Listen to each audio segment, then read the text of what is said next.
Nə yemək fikriniz var bugün İtaliya restoranında? Heç özüm də bilmirəm.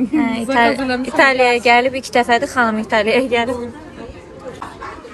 Короче, bugün İtalyanski yeməklər yeyəcəyik. Görək başımda nə gəlir. Açılış eləyib sizə deyirik.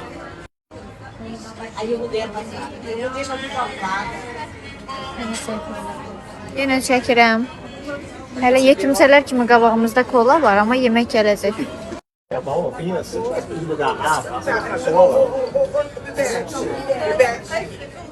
Amma yalandan demə də yaxşıdır.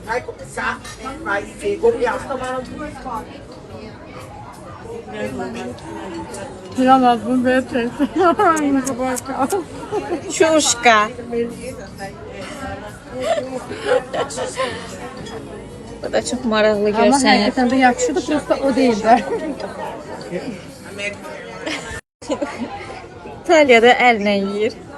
Bunu elde yemedinse de tadı var. Bax, taryalıqlarını qoyub oraya. Elə bir ki, dədəsinin evindədir.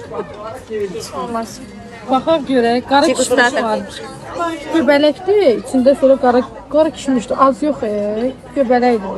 Qara Bir də təzə kartuşka. Bax, plov deyəydin o.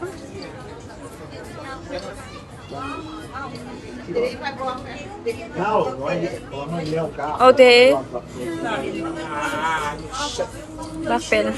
Bir də yəni gəlməyin bura. Çay içməyə gələrik gələn səfər.